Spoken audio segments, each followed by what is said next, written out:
It was quite some time before Mr. Stump stood up and rubbed his hands together excitedly.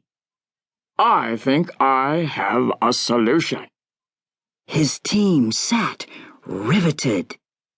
This is truly a golden opportunity, he said, smiling broadly, showing off a set of perfect gold teeth. It is plain to see that the elves need help. They are working quickly, but there aren't enough of them to do the job. At Stump Inc. we have thousands of workers. We will simply transport them here to help. I am certain that we can save Christmas. The team members applauded weakly, as if their hands had turned into rubber. It was an interesting idea, but would it work? They were too shy to admit that. Inside, they were doubtful. Please radio Santa and let him know that we would like to land. Mr. Stump ordered his pilot, using a gold microphone. Sorry, sir. The pilot replied. There is nowhere to land. The snow's too deep, and besides, we can't really see much. What if we land on top of some of Santa's elves? We have also received news that another storm is on the way. I'm afraid we need to fly out of the area, and fast. Mr. Stump scratched his head, careful not to spoil his perfectly combed golden locks.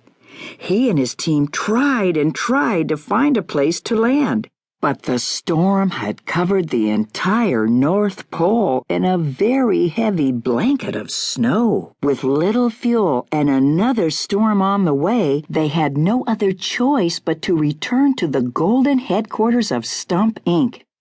They would not be able to bring workers to the North Pole. Given the circumstances, the idea simply would not work. That evening, Ava, Bobby, and their parents sat glued to the television. An update had been promised to be broadcast live from the headquarters of Stump Inc.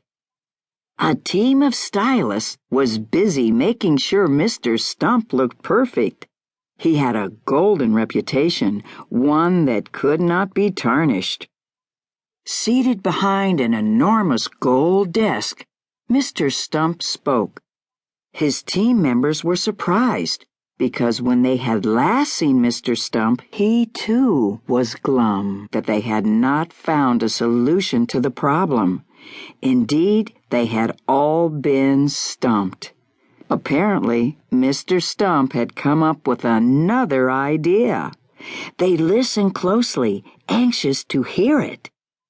Hello, everyone. We have just returned from the North Pole, and we are sad to report that the situation is worse than we'd imagined. Santa's workshop has been almost completely destroyed. Santa will be joining us by satellite so that we can talk about a possible solution. Santa, are you there? He asked loudly, facing a gigantic gold screen. Oh, Mr. Stump. Yes, I am here, and I can hear you loud and clear. Santa looked like his jolly self, but he sounded brittle and tired. We were unable to land at the North Pole, Santa, so I'm afraid we can't bring any stump workers to help repair your workshop. Yes, I know, Santa responded. The snow is so deep that the elves have built tunnels to get from one place to another. The tunnels are elf-sized, so bringing anyone here taller than an elf would not be a very good idea. I can just about get an arm through some of the tunnels. The camera moved down slowly and rested on a serious-looking elf, standing with his arms crossed across his chest. The tip of his hat barely reached the top of Santa's boots.